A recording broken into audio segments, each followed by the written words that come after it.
오늘 주시는 하나님의 말씀은 요한복음 6장 16절에서 21절입니다. 저물매 제자들이 바다에 내려가서 배를 타고 바다를 건너 가버나움으로 가는데 이미 어두웠고 예수는 아직 그들에게 오시지 아니하셨더니 큰 바람이 불어 파도가 일어나더라. 제자들이 노를 저어 10여리쯤 가다가 예수께서 바다 위로 걸어 배에 가까이 오심을 보고 두려워하거늘 이르시되 내니 두려워하지 말라 하신대 이에 기뻐서 배로 영접하니 배는 곧 그들이 가려던 땅에 이르렀더라. 아멘. 인생의 길에서 큰 성공을 거두거나 큰 은혜를 맛볼 때가 있습니다. 그리고 난 후에 그 성공과 놀라운 은혜가 오랫동안 쭉 지속이 된다면 얼마나 좋겠습니까? 그러나 현실은 그렇지 않은 경우도 많이 있습니다. 출애굽 이스라엘이 앞에는 홍해가 가로막고 있고 뒤에는 바로의 군대가 추격해 와서 아주 위기에 봉착합니다. 앞으로 나갈 수도 없고 뒤로 물러설 수도 없고 이제 꼼짝없이 죽은 목숨과 같습니다. 이때 하나님께서 바다의 길을 열어주셨습니다. 홍해를 갈라주셨습니다. 육지처럼 건넜습니다. 얼마나 감격하고 얼마나 놀랍고 얼마나 기쁜 일입니까? 그래서 모세와 이스라엘도 찬송하고 미리암도 여인들과 함께 춤추고 소고치며 나와서 찬송합니다. 노래합니다. 구원의 감격과 기쁨과 은혜를 누리는 것이죠. 그런데 이것이 얼마 동안 갔을까요? 그 다음 말씀을 출애굽에서 읽어보시면은 광야로 그들이 곧 들어가서 3일길을 걸어가는데 광야의 3일길 동안에 물을 찾지 못해서 물로 인해서 고통을 받으니까 불평과 원망이 나타납니다. 그렇게 큰 은혜를 받았음에 큰 기적을 맛보았음에도 불구하고 부딪히는 현실적인 어려움과 난관 위기에 또 고통해 하면서 울부짖고 불평하는 것이 인생입니다. 인생의 모습을 보여주시는 것이죠. 그래서 우리도 종종 큰 성공을 하거나 승리를 한 다음에 찾아오는 위기를 맞을 때도 있습니다. 어떤 분이 사업을 하시는 분이 큰 사업의 수주를 따서 기뻐하는데 그러고 나니까 자금난에 봉착해서 회사가 파산나게 되었어요. 좋은 직장에 들어갔다고 기뻐했는데 그곳에서 만난 상사가 하필 원수는 외나무 다리에서 만난다고 그런 원수와 같은 악연의 당사자일 수 있습니다. 먼 나라 외국에 가서 고생해서 학위를 받고 모두 축하 속에서 고국에 돌아왔고 대학의 교수 자리도 확보했는데 그러나 몸에 큰 병이 찾아와서 교단에 서절 보지도 못했다 하는 간증을 들은 적도 있습니다. 큰 성공 뒤에도 걱정이 따라오고 은혜를 받은 후에도 고난과 장애가 덮쳐올 수 있습니다. 그러면 성공의 감격과 승리의 기쁨은 쉬 사라지고 눈앞의 위기와 어려움 속에 걱정과 염려가 인생을 덮는 것이 일반적인 현상입니다. 큰 성공 다음에 찾아오는 인생의 위기를 어찌할까요? 생각해 볼수록 예수님이 일으키신 오병이어의 기적은 큰 기적임이 틀림없습니다. 말씀드린 바와 같이 사복음서에 다 기록이 될 정도로 이건 기록하지 않을 수 없다. 떡덩이 5개, 물고기 반찬 2마리, 그걸로 5,000명이 넘는 사람들을 다 배불리 먹였다고 하니까 놀라운 일이죠. 제자들이 얼마나 신이 났겠습니까? 기적은 예수님이 행하셨지만 그것을 나누어 주고 막 다니면서 사람들 앞에 폼도 잡고 으쓱거리고 그렇게 아주 마음이 들떠 있을 것입니다. 그럼 그 기적 후에 무슨 일이 일어났을까요? 제자들에게는 어떤 일이 일어났을까요?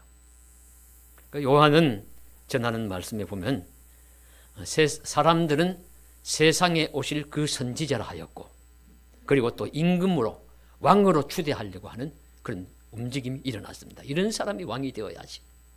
경제적인 문제 다 해결해 주는 사람이 왕이 되어야지. 이렇게 하면서 예수님을 왕을 삼으려고 했는데 예수님은 나의 길은 이 길이 아니다. 세상의 왕이 아니다 하시고 그들을 피하여서 요한복음에는 산으로 올라가셨다고 하고, 마태복음, 마가복음을 읽어보시면은 거기에서는 무리들을 흩으시고 얼른 돌아가시오. 나는 그런 거 상관이 없어. 그리고 제자들은 너희들은 먼저 빨리 저 바다 건너로 가라. 그리고 지금은 혼자 기도하러 산으로 올라가셨다. 그렇게 말씀하십니다. 제자들은 그날의 여운이 아직도 남아있는 그 마음을 안고서 이제 그 다음 행보가 어떻게 되었는지를 우리 요한복음에서는 오늘 17절에 정확하게 말씀해 주시고 있습니다. 배를 타고 바다를 건너 가버나움으로 가는데 이미 어두웠고 예수는 아직 그들에게 오시지 아니하셨더니, 배를 타고 바다를 건너갑니다. 인생은 항해와 같습니다. 순풍에 도출된 배가 순항하듯 바다가 잔잔할 수도 있지만 바다는 항상 바람과 파도가 일어나는 곳이라고 할 수 있습니다. 그것이 자연스럽습니다. 그런 바다를 항해하는 것 자체가 이미 위험을 내포하고 있습니다. 제자들은 바로 그런 바다를 건너는 중입니다. 그리고 배는 항해하는 목적지가 있습니다. 이번 항해의 목적지는 가버나움입니다. 이 가버나움은 갈릴리 바닷가, 갈릴리 호숫가에 있는 큰 도시라고 해요. 그래서 로마의 세관이 거기에 있어서 세리 마태가 그 세관에 앉아 있다가 불림을 받았고, 마태복음 8장에 보시면 종이 중풍병이 걸린 백부장이 그 종의 병을 낫게 한 것도 가버나움이었고, 베드로의 집도 가버나움에 있었는지 베드로의 장모의 열병을 고쳐주신 것도 가버나움이었고, 그리고 침상제 그 중풍병자를 데리고 온 친구들이 그 고침을 받고 한 것도 가버나움이었고, 얼마 전에 말씀드린 요한복음 4장에 나오는 왕의 신하의 아들이 병이 나은 것도, 알타가 병이 나은 것도 가버나움이었습니다. 가버나움은 이렇게 큰 도시입니다. 갈릴리 해변가에 있었던 그곳이 이제 목적지예요.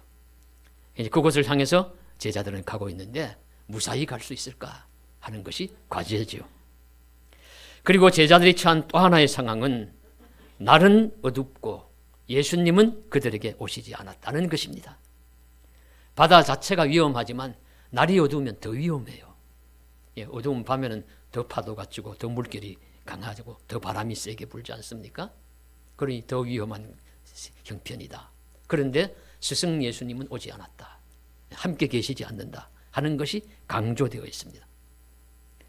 예수님 없이 제자들끼리만 돌아가는 바닷길이라 하는 것을 강조하는 것입니다. 예수님 없이 가는 인생의 항해는 어떠할까요?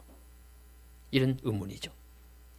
이런 항해가 바다가 고요하고 위에 달빛이 비치고 그 비치면은 그 달빛이 바다 물결에 아주 은빛 그 비늘처럼 반짝이고 순풍에 도출한 것처럼 배가 잘 나아갈 수 있다면 얼마나 좋겠습니까? 그러면 제자들도 찬송을 부르고 그날 낮에 있었던 놀라운 예수님이 행하신 기적에 대한 이야기로 꽃을 피우면서 유유히 갈 수 있겠지만 바다도 인생도 그렇지가 않습니다. 그렇다면 뭐라고 인생을 고해라고 하겠습니까? 고난의 바다, 고통의 바다. 그러려면 풍랑이 칠 것입니다. 파도가 일 것입니다. 바람이 불 것입니다. 그래서 그 다음에 18절에 나오는 말씀이 큰 바람이 불어 파도가 일어나더라.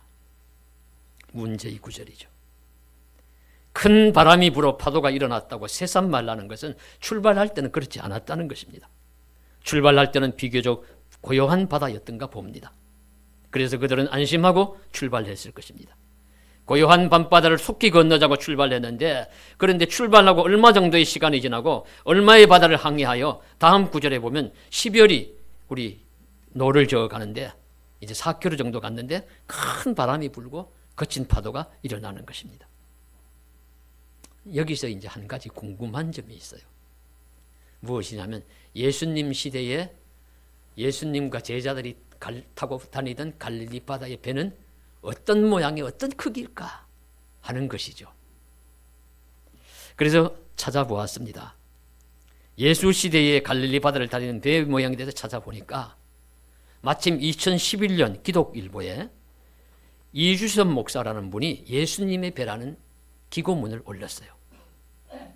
그 내용은 이분은 고대 히브리 문화와 성읍을 연구하는 분인데 그 글을 보면 이렇습니다. 예수님이 활동하던 시대의 갈릴리 바다 호수에서 운행되었던 배의 실체에 관해서 고고학자들도 궁금하게 여겼지만 그 존재에 대해서 고고학적 발견이 없었다고 합니다. 그러니까 추론할 수 있지만 증거가 없으니까 그냥 다 궁금하게 여기면서 살아가는데 불과 지금부터 한 40여 년 전 1983년에 이스라엘이 큰 가뭄으로 몸살을 앓고 있는데 그 가뭄이 3년, 4년이 지속이 되었대요. 그래서 갈릴리 호수의 수위도 눈에 띄게 낮아졌습니다. 호수의 바닥이 드러난 곳도 있었습니다.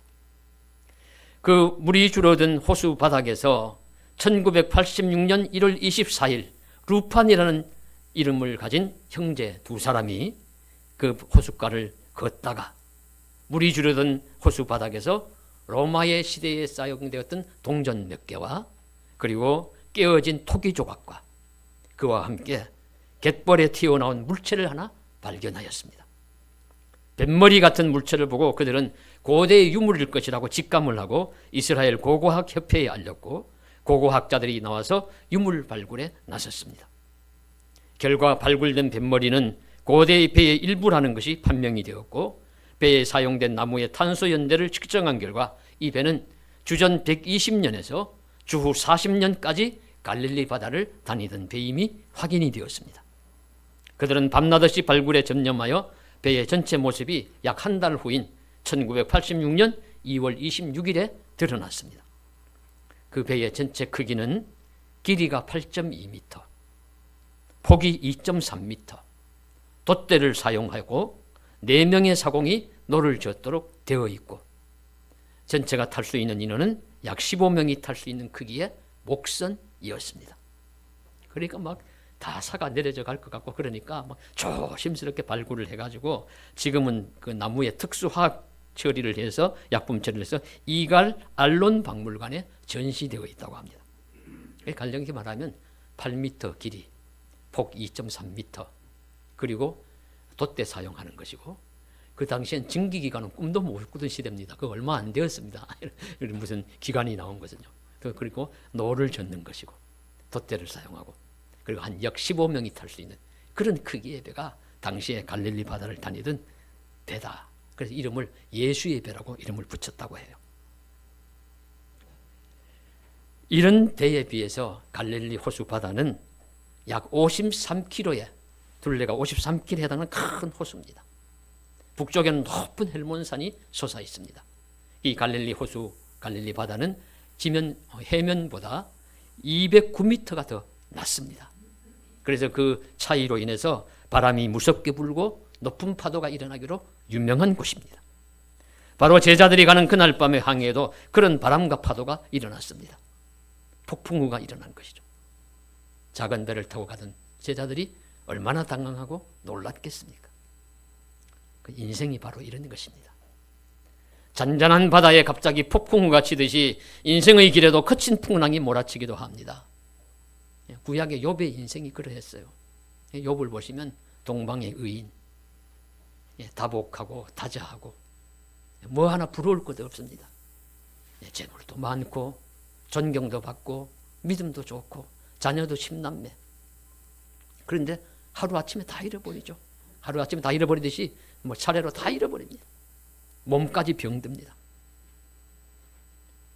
극단적인 경우지만 욥만이 아니라 사람이면 누구나 이와 같은 최악의 경우를 당하고 겪을 수도 있는 것이 폭풍우 치는 바다를 다니는 그런 인생길과 같습니다.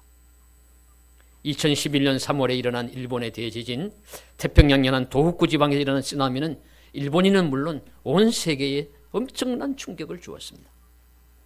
보고에 보니까 15,897명이 사망하였고 2,534명이 실종이 되었습니다.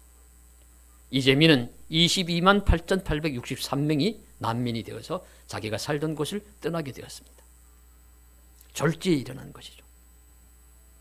한 생명이 귀한데 어느 날 갑자기 지진으로 인해 해일이 밀려들어와 실종 사망자만 약 2만여 명 가까이 되었으니까 한 마을 전체가 다 휩쓸려 사라지는 경우도 있고 한 가족 일족 전체가 다 그냥 소멸된 경우도 있습니다. 그 세부적인 내용에 들어가면 얼마나 사연과 아픔과 눈물과 탄식이 많겠어요. 얼마나 일본인들이 충격을 많이 받았는지 이 소식만 듣고 이 일을 생각만 해도 정신적인 질환을 앓는 사람들이 많이 생겼다고 합니다.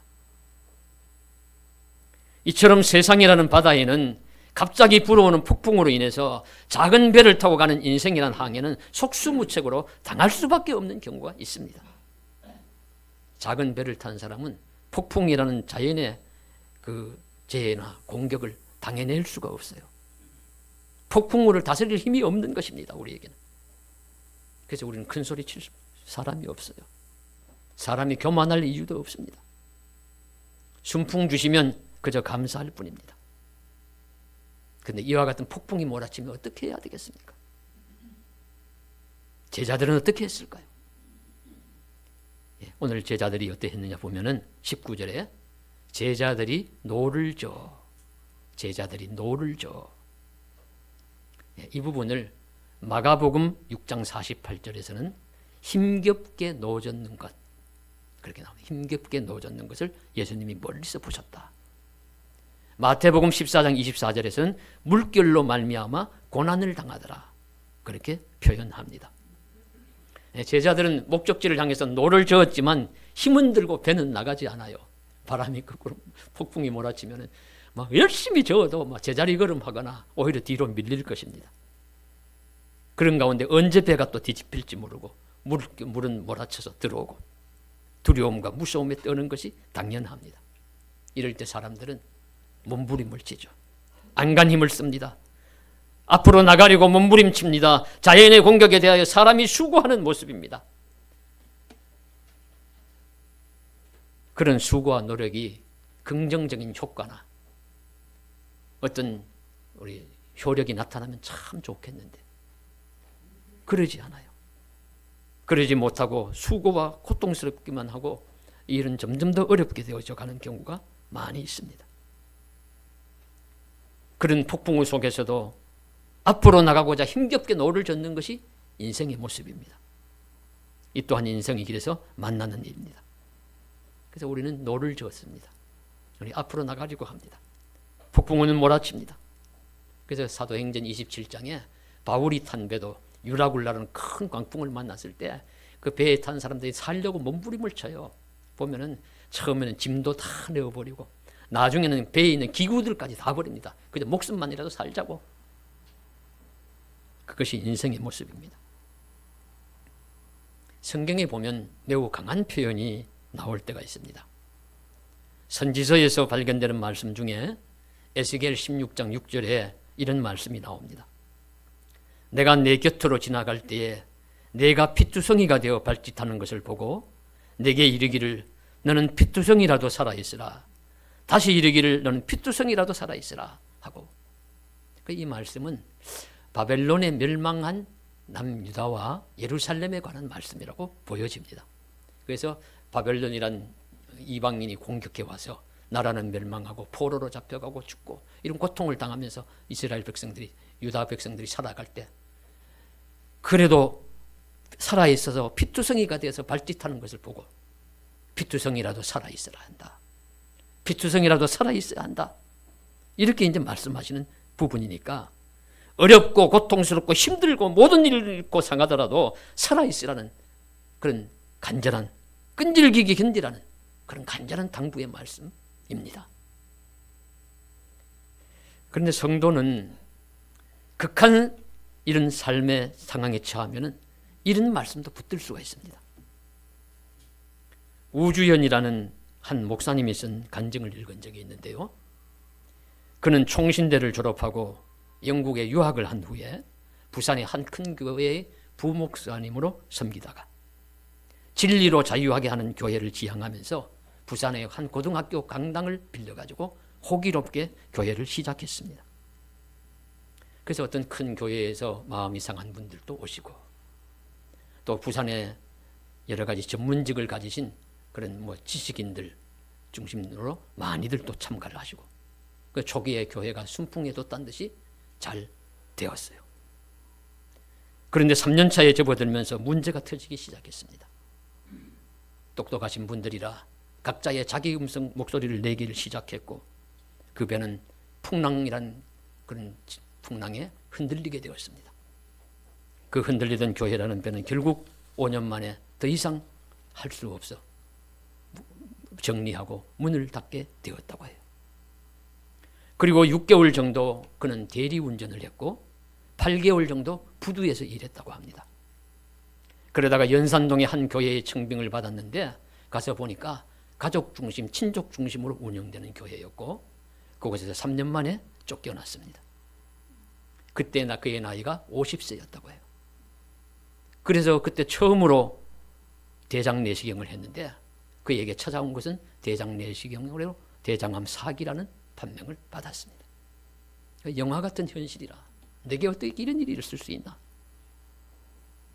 바로 그때 그에게 다가온 말씀이 바로 너는 피투성이라도 살아있으라.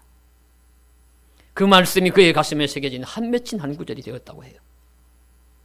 그래서 그는 새로이 작은 교회를 시작하고 그래도 복음은 실패자들을 위한 좋은 소식이라는 것을 믿으며 하나님은 언제나 약함의 자리에서 역사하시는 분임을 믿으면서 은혜 가운데 살고 있다는 간증이었습니다.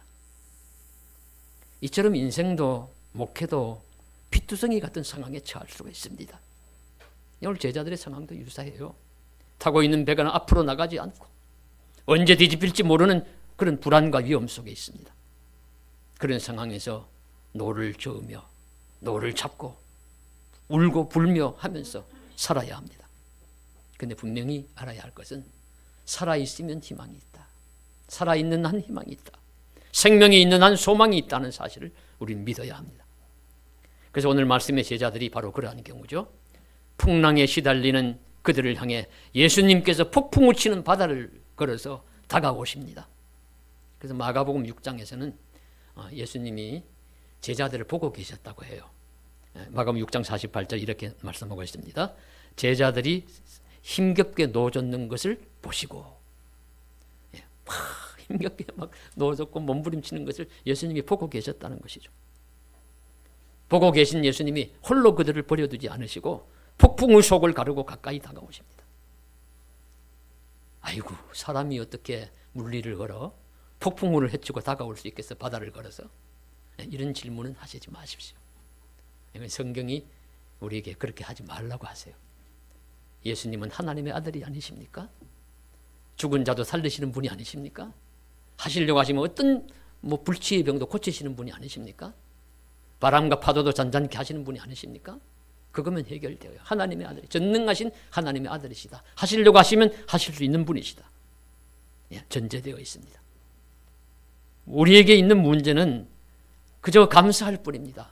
그렇게 그런 은혜를 받으면은 순풍 속에서 주님을 우리가 잘 못 만나지만 이런 역풍과 악풍 속에서 우리 주님을 바라보고 만날 수가 있습니다. 어떻게 오셨습니까? 라기보다 오셨으니 감사합니다. 할렐루야 하는 것이 우리들의 모습입니다. 그래서 폭풍 속에서 주님을 잘 만날 수 있어요. 순풍 속에서 주님 잘 못 만납니다. 가까이 계셔도 내 질긴이라고 잘 못 봐요. 폭풍우가 치면은 주님 잘 보입니다. 오늘 말씀도 폭풍우 치는 속에서 주님이 걸어서 다가오십니다. 제자들은 주님을 보고 놀라고 두려워합니다. 예수님, 내니 두려워하지 말라. 나다. 나 바로 너희의 스승, 너희의 주 예수이시다. 말씀하십니다. 그러면 어떻게 될까요?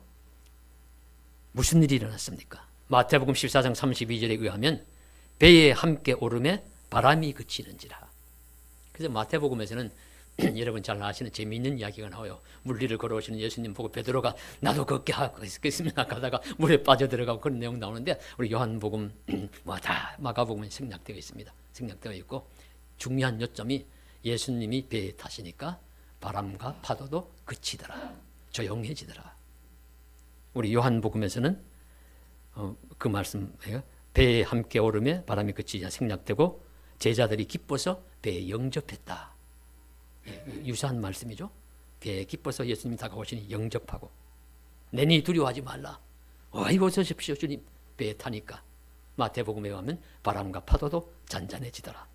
그리고 그 배는 그들이 가는 목적지에 곧 도착하더라. 이것이 전부입니다. 우리에게 주시는 메시지는 무엇입니까? 우리 인생이라는 배에 주님이 타셔야 된다는 거예요. 주님이 타셔야 된다. 폭풍우 치는 바다 한가운데서 시달리는 우리들에게 주님은 다가오신다. 그 주님을 바라보라. 내가 타고 가는 배에, 내 인생이라는 배에 주님 모셔라 말씀하시고 있습니다. 배가 지극히 작고 위험할지라도 믿는 자여 용기를 내고 폭풍우 속에서 다가오시는 주님을 바라보라는 것입니다. 나는 결코 혼자가 아니에요. 저와 여러분은 혼자가 살아가는 것이 아닙니다. 혼자인 것 같지만 혼자가 아닙니다. 주님이 함께 계십니다. 폭풍우 속에서도 함께 계십니다. 주님이 보시고 계시고 주님이 폭풍우 속에도 다가오시고 주님이 내가 탄 배에 오르실 것입니다. 선지자는 이사야는 이 부분을 강렬하게 노래했습니다.